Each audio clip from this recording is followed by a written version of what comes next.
Good afternoon, Wyoming Community. Superintendent Rich Schneider here with you, along with Crystal Eniga from the Middle School High School office.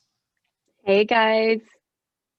So I'm going to try and cover the numbers. It's been quite a while since I put out one of these videos. I think you're going to find we have pretty good news out here in rural western Minnesota, in that we have very much improved our numbers. So here's the 14-day case rate.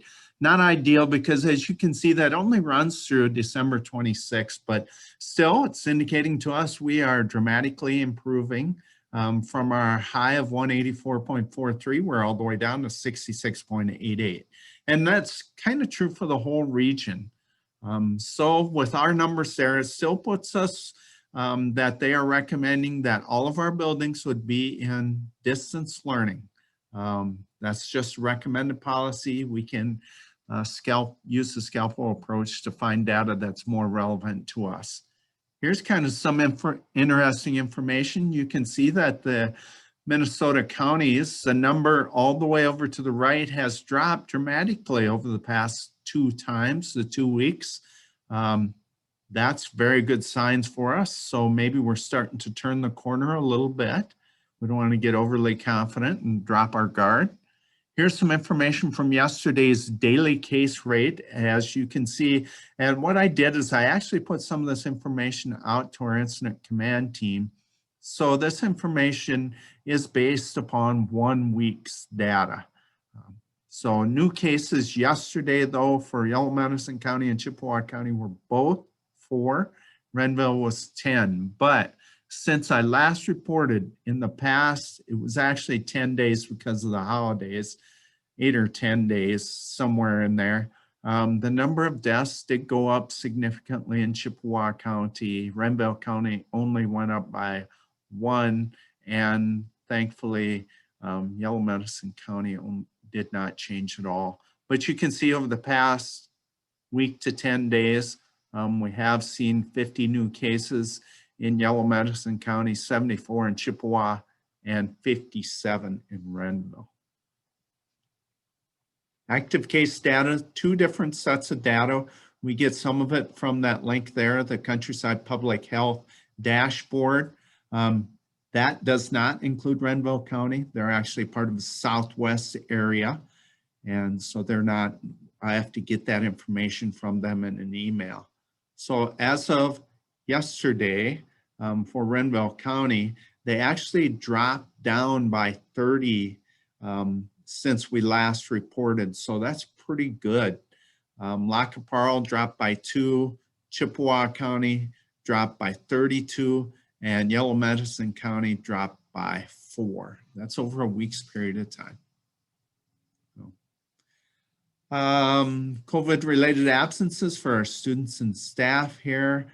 For the staff, that went up by 2 as of yesterday. I drew that about 11 o'clock yesterday. I think we've a little bit of movement on that today, but both of those cases came in BRE staff. Total staff positive district-wide did not change in the past 7 to 10 days, excuse me. Total student COVID-related absences. Now, of course, we were in distance learning. Doesn't mean this is always perfectly accurate. We need people to report this to us, but sometimes they might not get reported to us. BRE in that week to 10 days went up by 8, and the middle school, high school went up by 11. Total student positive district-wide grew by 3 since I last drew this information, but we're at roughly 6.8% of our entire student body has tested positive. Again, about 11 o'clock yesterday, we had 2 active cases in the middle school, high school, very low numbers, and 0 in BRE. I looked here about noon today. BRE had not changed, and I think we ticked up 1 in the middle school, high school. So very low numbers. I actually updated this since last night. I was able to get data, came out last night about 9 o'clock on one of my dashboards. So this is actually not something I reported to our incident command team. So this is really fresh. Granite Falls in the past week, we grew by 16 in terms of positive cases. Canby by 11, Clarkfield 3, Henley Falls 1, Echo 2, Porter no change, Wood Lake no change, and Montevideo grew by 18. Of course, Montevideo, their zip code has a little bit more population than the other cities on that list. Predicting future change. So there's the MDH number there on the top. We expect in a week, we're going to continue to drop.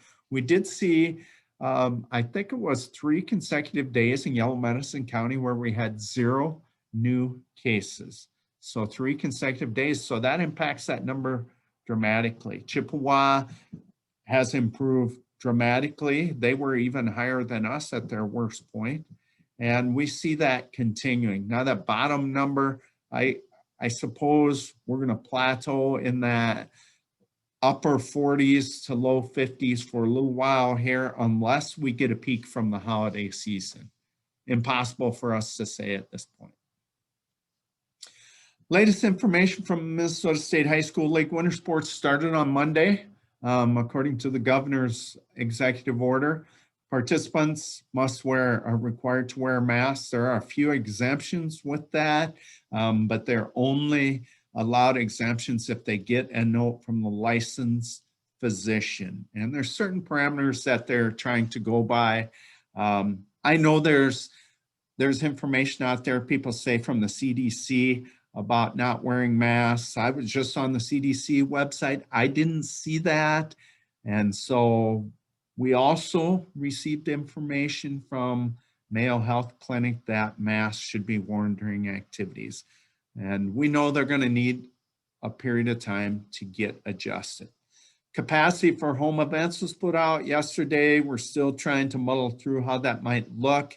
It's challenging for us because you got to give your athletes who are participating 12 feet of space from the spectators. So that's challenging. Plus we have to have spectator groups like a family or family unit or whatever it is that are coming in together. They have to be spaced out 6 feet away. But no matter what we do, we can only have 150 maximum spectators there, non-participants at those events. So that will continue to challenge us. Transportation to events, a little bit of change there in how we're supposed to investigate those. We can have a little bit more flexibility with that now, but it comes with a lot greater responsibility. Things like seating charts, and maybe instead of a seating chart, we're going to have pictures taken frequently throughout that, so we know who's sitting next to who, because the 6 and 12 feet spacing will be important. Of course, our drivers, that's really important that they get the 6 feet of spacing because we do not have an abundance of drivers. That's a challenge for us. Other information, the school will stand up a saliva testing that's required. Next Tuesday will be our first iteration of that. We'll have 3 different times for staff or school-related employees. So that would include even coaches that are not teachers or bus drivers who are contracted with us. They're eligible for that saliva testing. Information will go out to those people, but that's good. So we have a better pulse on what's happening. So we aren't so reactive. Things aren't so negatively impacted. Things don't sneak up on us. Vaccinations, they are still in the tier 1 or phase 1A rollout of vaccinations. Educators are not in that.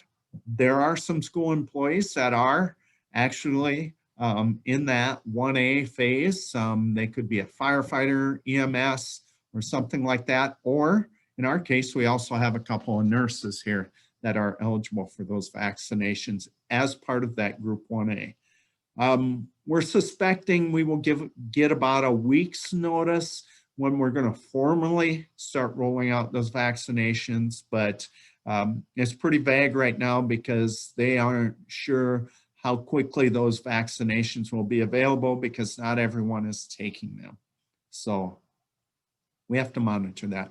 Face shield originally was rolled out as a requirement for our staff.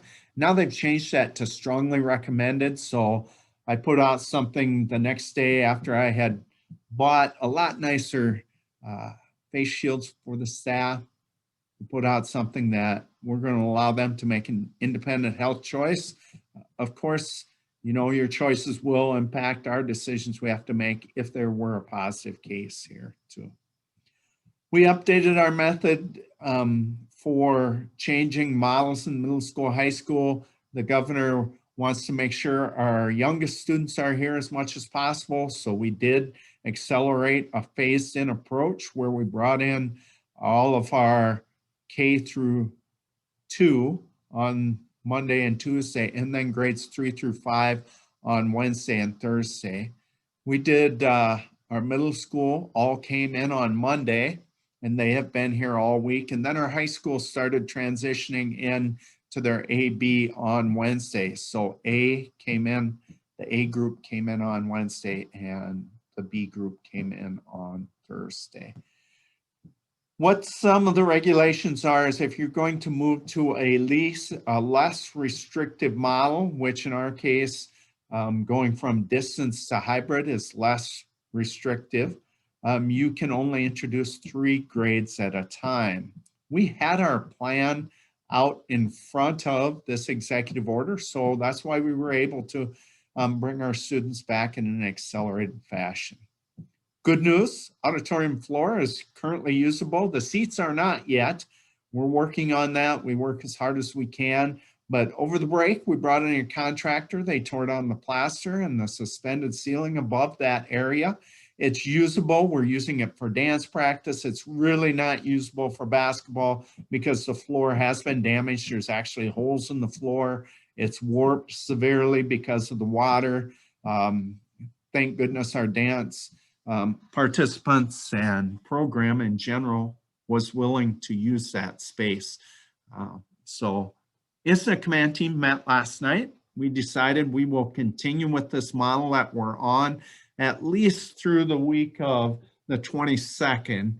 But what we're going to do is we'll talk about it at the board meeting Monday night and see if there's any other views from the board themselves if they want to override that. But our instant command team is going to continue to meet. We'll talk about the data.